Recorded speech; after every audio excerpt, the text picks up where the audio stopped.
Hi, Despot of Antrim here.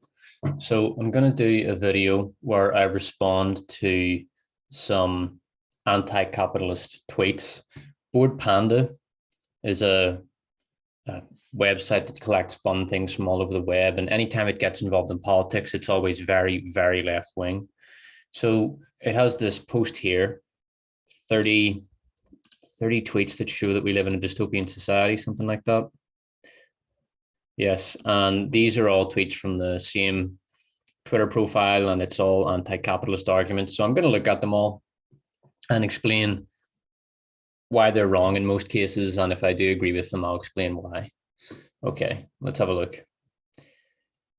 If every billionaire on Earth stopped working, nobody would even notice. If every billionaire's workers stopped working, society would collapse. We don't need them, they need us. Well, the first part isn't even true. If billionaires stopped working, people would notice. You think if Elon Musk just stopped working all of a sudden and said, look, I'm done with Tesla, I'm done with the Twitter acquisition, I'm done with SpaceX, do you think people would stop noticing? I think they'd be very disappointed, especially with the SpaceX thing. Same thing with Jeff Bezos. He's not popular, but he does run Amazon. And yeah, if the world's billionaires stopped working, I think a lot of people would probably take a lot of notice of that. And if every billionaire's workers stopped working, society would collapse. They'd just be replaced. The companies would be able to replace them fairly quickly. They have the cash, and if they didn't have it, they would just borrow it and replace them. And that's it. That's how it would work. Simple as that. So it's no, it just isn't true. All right, next one. When rich CEOs brag about how many hours they work, remember they have servants who clean their house, cook their meals, and do their shopping. When you have to do these things for yourself, it doesn't count as working mysteriously. Yeah, it's true. I agree with that. I think when a lot of people who brag about how little sleep they get and how many hours they work, it's absolutely true. If they're worth a lot of money, they have other people cleaning their house and doing those things for them that they don't have to worry about, which frees up the time and the energy to do other things. So yeah, that one's true. Okay. Capitalism didn't give us the internet. Large scale cooperation, open protocols, and free software gave us the internet. No, the internet was made what it is today. In the 1990s, the big driver of it was pornography, and specifically paid pornography. It was to some extent men sharing pornography for free online, but a lot of it was paid. It was paid pornography online that drove the internet forward. And then it really began to ramp up when people realized that they could make money on there. So you got online shopping, and you got lots of other types of online commerce. You know, the dot-com bubble was just an indication of how much money people were willing to invest in the internet. So no, capitalism absolutely made the internet. That is absolutely the case. So this is totally wrong. All right. The absolute funniest part of capitalist ideology. Hold on. Yeah, that one's too long, a wee bit too vague. If we double the salary of fast food workers, it will double the price of burgers. The funniest part of that is that they appear to believe that 100% of the dollars paid for food goes directly to the workers. Who said that doubling salary would double the cost of burgers?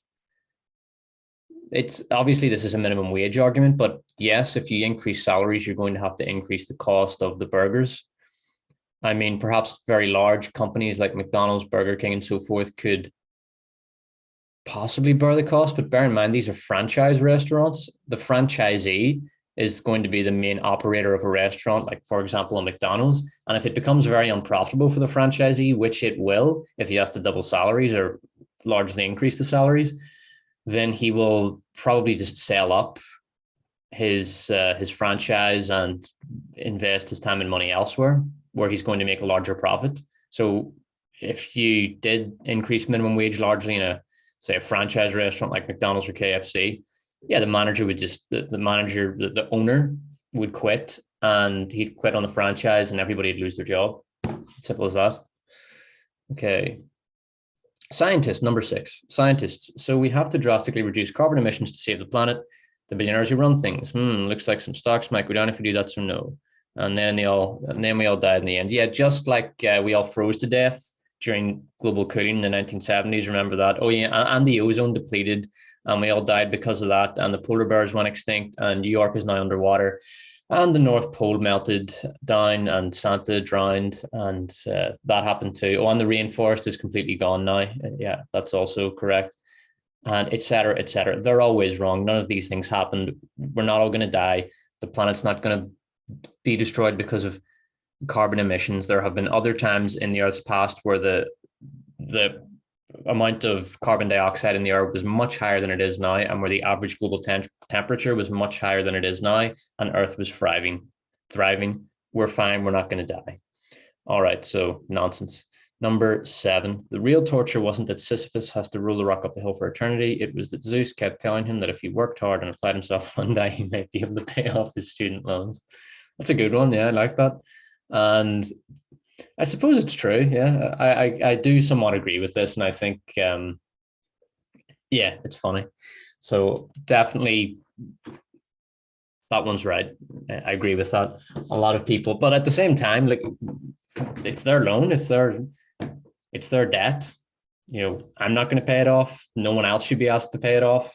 And you can't, as far as I'm aware, you can't, certainly in the United States, you cannot get rid of student debt. So if you declare bankruptcy, that student debt is still there. So you might call that a shitty system maybe, but it's their debt and it's nobody else's debt.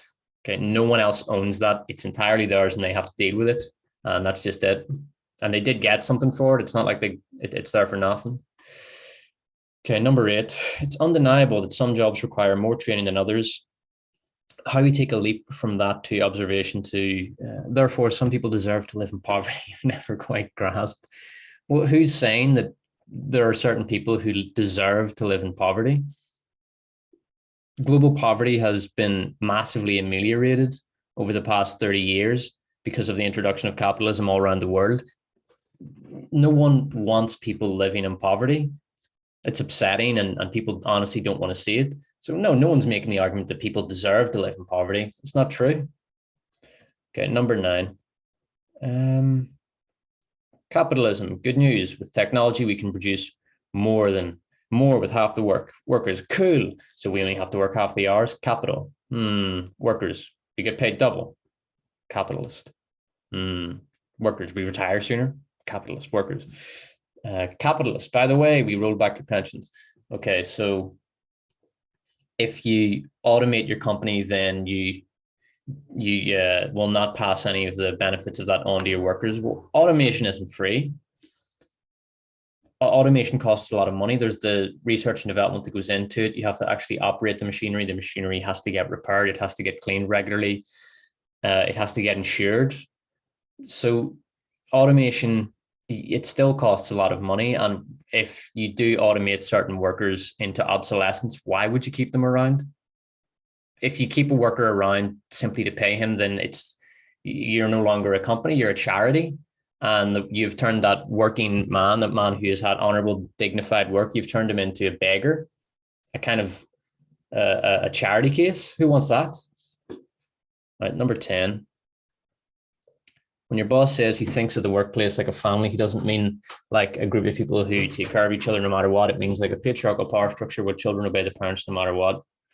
I have heard that whole this company is a family thing. I've read some books, and honestly, anytime a company or a boss says something like our company is a family, that's a big red flag, and you should seriously consider quitting, because that's just weird. You're not a family. You are you're a group of individuals who are working together to make money within a hierarchical structure, not because a hierarchical structure is the most oppressive or is the one which allows the guy at the top to make the most money. It's because it's the one that works best. And that's it. Number 11, capitalism began in England around the 16th century. No, it didn't. England was still largely a feudal country at that time. So we can skip on past that. It's unfair to call the Marvel movies kids' movies. They also have serious political messages such as America is good, the military is good, military contractors are good, billionaires are good, and heroes protecting the existing power structure, but villains try to change society. Well, military contractors are good. No, because Tony Stark was a military. He was a weapons developer, and he contracted with the U.S. military in the first Iron Man, and that he eventually turned against that, and that was he was depicted as a bad guy because he did that. So I don't accept that military contractors are being presented as good. Quite the opposite. Billionaires are good. Well, Tony Stark is good, but I don't think there's any argument in the movies that billionaires are good. And heroes protect the existing power structure, villains try to change society. Yeah, I suppose that is how it works in the movies. Although bear in mind that Thanos is not presented as just a downright villain. He's given his fair say. Like, it's not just a black and white hero villain story with the Thanos saga. He is given his say, and that's why a lot of people are sympathetic to him. Okay, capitalism is quite literally going to destroy the planet in order to make more money for the small percentage of people who own production. So no, I don't think it is not perfect, but the best system we can have. Well, no, I mean, if you look at countries that have the best record when it comes to environmental protection, there are countries like Germany, Sweden, Australia, the United States, countries that are extremely capitalist and have had capitalism for a very long time and have developed their populations to a very high standard of living. When that happens, countries tend to begin to take far better care of the environment. The opposite of that would be places like the Congo. The Congo have burned through vast areas of their rainforest because they're living in poverty and they don't have oil or gas. So what do they burn? They burn wood. That means more dead animals and less trees. So if you want to save the planet, capitalism, baby, you make everyone the fattest capitalist pig you can. That'll save the planet. Number 14, the wealthy elite will fight tooth and nail against free college for two reasons. It will be harder to fill the ranks of the military with poor people if college is free. Starting off workers with enormous debt is the greatest innovation that capitalism ever come up with. Okay, right. No, it doesn't matter what college costs. In any sort of educational system, a lot of people simply aren't going to get to college because they're not academic minded. It's as simple as that. They're not academic minded, so they're not going to get into college, and that's fine. And if they want to join the military, they can join the military. A lot of other people join the military because they want to, for many reasons. It's a good way to build a career. It's a good way to learn skills. It's a good way to get some experience. And maybe they feel that they have a national duty, a duty to their people to join the military. So it's not just that the military only hire poor people. And bear in mind as well, the military have standards. They don't just accept anyone. They have a minimum IQ score, height, weight, strength, age. There's a lot of qualifications for the military. They don't just accept any old tramp off the street. And starting off workers with enormous debt is the greatest innovation that capitalism has ever come up with. Well, it's an interesting idea. Certainly that if you can get someone indebted, you force them into work. You basically force them to work immediately and to continue to work, and they can't get away from their debts, so they have to work. Yeah, I definitely think there's some merit to that argument. But when you break down college costs and you look at it and bear in mind that a college degree is 3 or 4 years long, most colleges, once you actually look at the what people are paying, it's not that expensive. Not when you consider that. I mean, you say something like, $50,000. Yeah, that's a big number, but that's over 3 years. 3 years is a long time. So it's not that expensive. Not really, not when you consider all the costs. Okay, we're going to take a look at number 15. Capitalism requires infinite growth or it collapses. It cannot solve climate change ever. Into discussion. A few things going on there. It requires infinite growth. Well, it's not that it requires, it's just that capitalism isn't a system. It's simply the absence of government interference in the free exchange of goods, services, money, and labor and trade. And what naturally comes out of that is growth. Growth in terms of the individual's wealth. And bear in mind, wealth doesn't come from the depletion of natural resources necessarily. Wealth comes from economic output. So when you go out into the world and you do a valuable service, You don't have to cut down trees. You could be doing something like cutting people's hair. Right? That's not bad for the environment, as far as I'm aware. You're creating wealth when you do that. It's got nothing to do with killing gorillas or burning down rainforests or growing infinitely at the expense of the planet. Capitalism is simply a system. You can call it a system or you can call it the absence of a system, but basically capitalism allows people to reach their highest potential, I think, and to engage in economic output in a free way without being interfered with, without some bastard telling them you can't do this, you can't do that, you have to think this, you have to go here. Like, just fuck all that. Ooh. Okay.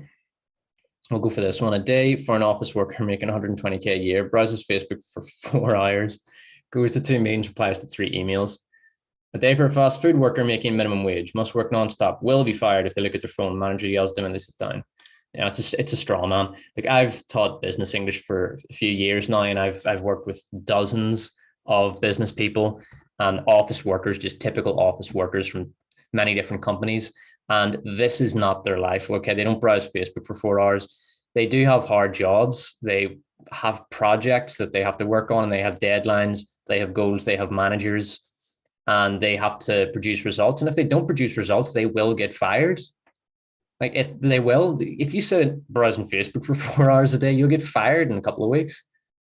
Absolutely guaranteed. I mean, maybe some lackadaisical company in the arse end of, I don't know, Palo Alto, Texas or something. There's some company where this maybe happens, but it's a complete stereotype and a straw man. That is not the reality. Those companies, they're always looking for an edge. They're always looking to squeeze their workers and to readjust schedules and maximize profits. No, that's not realistic. And then a fast food worker working nonstop. I actually did work in fast food briefly, and that's true. Yeah, you do work nonstop until you either get a break or your shift ends. It's tough. It's really fucking tough. So definitely true about the fast food workers. Although I've never seen a manager yell at anybody, and if a manager did yell at someone, they would just quit because it's shit money anyway. All right. Get a job doing what you love, and you'll have to work twice as hard for half as much money because your boss will exploit your passion for profit and drive you little by little to hate. It's a huge generalization. Let's just see if we can work this with an example. We'll take music, for example. So you really love music, and to make money at that, you have to work twice as hard. Well, yeah, but that's because it's, realistically speaking, the competition is just so gigantic.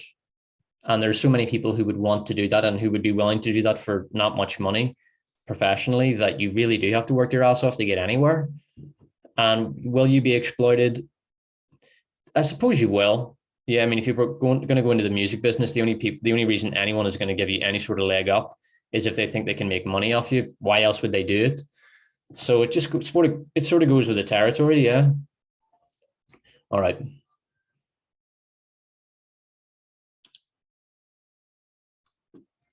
All right. If the economy is crashing because people can't work, I don't understand why entrepreneurs don't just create more wealth. I've been told for years that they're the wealth creators. What is the matter? Well, I don't agree that entrepreneurs or billionaires or that they're necessarily the wealth creators. I think the trickle down effect is, I don't know if that's a left wing straw man, but this notion is complete bullshit. Wealth is created by economic activity, whether that's a guy sweeping a street, somebody cutting hair, somebody teaching kids in a classroom, someone driving around a cab. It doesn't matter. They're all creating wealth because they're providing a service or a product. They're being economically active, and that creates wealth. Okay, so all economic activity creates wealth. There's no such thing as the wealth creators and everybody else. That's just not true. Anyone who thinks that needs to read Thomas Sowell. Right, 19. So it turns out that people who stock grocery stores, drive trucks, farm, and work in hospitals are actually the ones preventing civilization from collapsing. Meanwhile, the bankers, CEOs, and entrepreneurs can all stop doing what they're doing. That's not true. During the coronavirus, I was teaching business English, and I was teaching bankers. I was teaching entrepreneurs. I was working online with these people that were working from home. They were still working. They were just working from home. And then of course, the grocery store clerks and the drivers and so forth, they're all very important as well. We need them. But the other ones work too. The bankers, CEOs, they all work. They just did work from home. So number 20, watch out. The far left is indoctrinating our youth with radical ideas such as actually it's bad for people to die because they can't afford health insurance. All right, I'm going to skip out on this one because the whole health debate, health insurance, healthcare argument in the USA, it's so messy, and it's so dense. Like trying to get any sort of information from that absolute cesspit of confusion is like trying to drink from not even a water hose. It's more like a waterfall. You're trying to drink from a waterfall. It's very difficult for me to make sense of. So I'll skip out on that one. Number 21, minimum wage discourse is wild. Conservatives just come out and say stuff like, learn economics. Capitalism requires a supply of millions of desperate, exploitable workers living in poverty to reduce the price of commodities consumed by wealthier class, which is good. To an extent, it is true. I mean, if you pick up your iPhone, the only reason you can get that thing for $1,000 is because it's manufactured. The parts, the raw materials come from countries where the workers are paid shit, like almost nothing compared to the West. And then it's assembled in countries where they're paid shit. If that thing was assembled, if the resources for it were mined in the West and made in the West, you'd be paying top dollar, no question. And I have no doubt that the woman who wrote this, is that a woman, that little character at the top left there? Well, anyway, I have no doubt that she wrote it on her phone that she bought for, I don't know, $500, $1,000. So there's definitely some hypocrisy there. There is. Look, the only way to really get away from the capitalist system, I've met one person in my life who did it, and I respected him. He would not participate in society, basically. He was a man who he was essentially like a woodsman. He lived without electricity, even. He just refused to participate in it. And that's really the only way to escape that kind of system. And that's the reality. But bear in mind as well that the people in the second world who are doing this, countries like Vietnam, poor people in China, and there are a lot of poor people in China, despite the fact that it has done well economically over the past 20 years. They're moving up in the world. They consider themselves to be on the up, which they are. The previous generation of their family were probably peasant farmers. Now they're textile workers or they're factory workers, and they're hoping that their children can get educated and can become professionals, which in many cases they will. So to suggest that they're being exploited and that it all goes one way, that's not necessarily true. Those people have their own hopes and aspirations too, and they need those jobs. And in any case, he says millions of desperate exploitable workers. Well, then why do you support mass immigration? Because I guarantee you this person does. You're against corporations having access to millions of desperate exploitable workers, and the corporations definitely want that. They want high taxes to prevent social mobility so that they can pull the ladder up behind themselves, and they want mass immigration so they can have access to millions of desperate exploitable workers who they can pay a garbage wage to, give them shit jobs, and if they complain, gripe, moan, or ask what happened to the benefits we used to have in the West, they can get fired and they can hire 30 Africans or Pakistanis or Indians the next day, whatever, Arabs. That's exactly why they want mass immigration, so that they can enact this system in the West. Well, that's one of the reasons. The Panama Papers I didn't read, so I'm not going to comment. Number 23, American politics becomes a lot clearer when you mentally replace the word freedom with poverty every time a politician uses it. But I would need an example of that. This is a good tweet. It's not necessarily bad, but if it would be a lot better if, she gave me an example, because I can't really think of one right now. 24, everyone is so obsessed with the economy that they don't realize that if production and consumption drop together intentionally, it is fine. We don't need endlessly. Okay, this is so badly written that I'm not even going to bother with it. Capitalist dictionary, free market, having corporations decide what gets produced. Free speech, having the corporate press decide who gets to speak. Free election. Okay, first of all, there's no such thing as a capitalist dictionary. Second, free markets.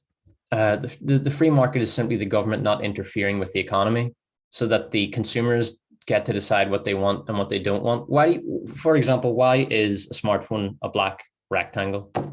Right? There used to be lots of phone shapes, lots of different phone shapes. It's ultimately because that's what consumers chose. That's why it's not because Steve Jobs chose that. It's because that's what the market signaled it wanted. And you get other stuff as well. You get little flip phones and things. They've come in and out because people like those too. Free speech, having the corporate press decide who gets to speak. Well, I mean, the left are completely against the idea of free speech now, and they would quite like the corporate press to decide that, which is why they're so angry about Elon Musk's purchase of Twitter. I would love to know what her position on Elon Musk's purchase of Twitter is. Something tells me she probably doesn't like it, and there's a bit of hypocrisy there. She's going to say that free speech is having the corporate press to decide who gets to speak. Okay, but Twitter, right? Twitter gets to decide who gets to speak, and that's okay, right? No, that's totally hypocritical. Free election, you get to pick between two guys working for corporations. It depends on the country, but maybe, I guess. Free country, country controlled by corporations. All right.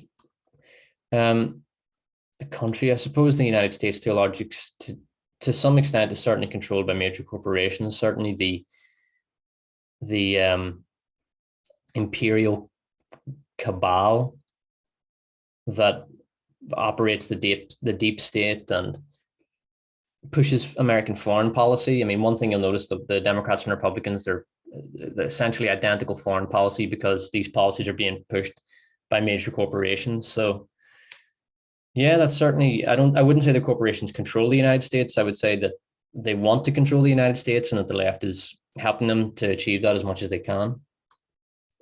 26, a whole lot of people who think unrestrained free market capitalism is the ideal way to organize society also seem to think that the president chooses the price of gas and he should now choose a lower one. Right. Yes, this has to do with Biden and the gas prices going up. Okay. So first of all, unrestrained free market capitalism, as in the government has absolutely no regulations. Yeah, I don't think that's a good idea because it could result and does result in monopolies, which is why people have talked about bringing antitrust suits against the likes of Facebook and Twitter, which again, I have no doubt she would be opposed to. It's the ideal way to organize society. Most capitalists probably wouldn't say that completely unrestrained free market capitalism is a good idea, like utterly unrestrained, no regulations whatsoever.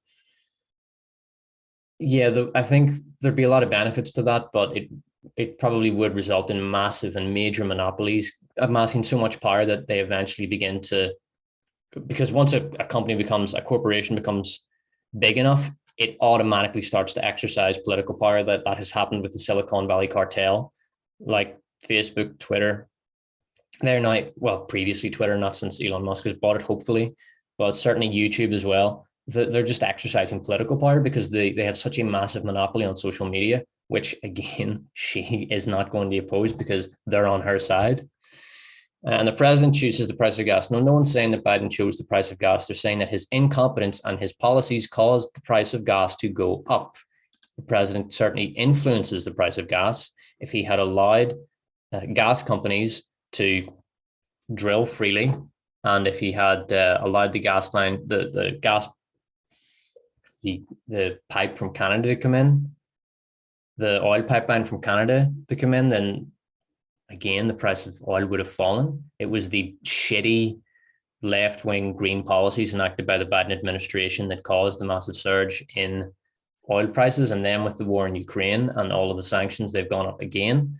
So absolutely, the crappy policies of the Biden administration has absolutely caused gas to go up. And that's not that he didn't choose the price of gas. No one can do that, but he certainly influenced them very negatively. And Americans are paying the price for that. Socialists, we want the full value of our labor. Lol, there you go, game wanting free stuff. What are you talking about? Free? It's just a shitty straw man, this one. I'm not even going to respond to it. Okay, landlords do not provide housing. Construction workers provide housing. Landlords, in fact, do the opposite of providing housing. They take houses that were built for people to live in, hold them hostage for rent, and evict anyone who can't pay. All right, so the system that this person is proposing would be something similar to a Soviet system whereby the state builds all the housing and then the state assigns who gets to live there. That system has been tried and it was shite. Look at East Germany and West Germany, right? If you want to take the same group of people, compare housing in East Germany to housing in West Germany. Okay, housing in East Germany, basically the only way to get a nice place to live was to be well connected to the party. It was completely corrupt. Everybody else lived in shitty, small, squalid apartments. And in West Germany, the housing situation, which was a free and open market, was considerably better. So the idea that landlordism is bad is bullshit. That's an old argument. Her idea has been tried. It failed miserably. Okay, 29, rent is a tax that poor people pay to rich people for the right to live in society. I don't necessarily disagree with this. I think I do not like the idea of rent serfdom. And if you look at countries that have moved further left wing and have become more corporatized and that have embraced things like mass immigration, you will see UK is a good example. Ownership of your house has gone down, ownership of where you live has gone down, and rent serfdom has gone up. So, and to some extent, this is true. It's not that you're paying to participate in society, you're just paying for a decent place to live. And yes, I am largely opposed to rent serfdom. Absolutely. I think certainly in the UK, the housing system is broken.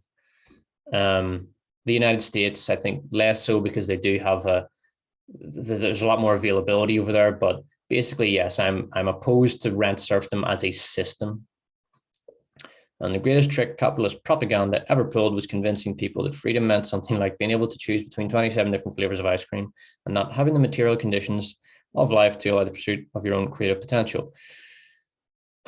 Capitalism is the only system which will allow you to acquire enough wealth so that you have the material conditions of life to pursue your own creative potential and your own happiness. Look at the 20th century. Where did forget about that. Let's look at the 19th and the 20th century. Name some great Russian authors. Okay, you got Dostoevsky and Tolstoy, Chekhov in the 19th century. Okay, now name some in the 20th century after the Russian Revolution. Fucking crickets. Why? Because there aren't any. They were all living under an oppressive Russian communist system that absolutely crushed creativity. Okay, the communist world didn't produce great writers. It didn't produce great musicians. It didn't produce any great artists because creativity was crushed underfoot. All of the great artists of the 20th century, all of them came from Europe and the United States and a few other countries here and there, but basically the West. The free West gave the world the great artists of the 20th century. Okay, if the Beatles had been born Russian, they wouldn't have been the Beatles. Okay, and if England had gone communist, the Beatles never would have existed. Period. And that's just one example, right? Communism and socialism crush creativity because they destroy free speech and they destroy the material conditions that allow people the leisure time to invest in the activities that lead to the creation of art. So that is one of the worst arguments that this idiot has made throughout her entire post. It's absolute bullshit. Okay, creativity and art comes from free societies that allow free thought and free economic activity, not the opposite. All right, art is not created from the top, which is what this moron wants. That one actually made me angry. Right, that is my take on the existential comics anti-capitalist ravings. I hope you enjoyed it, and I will see you in the next video.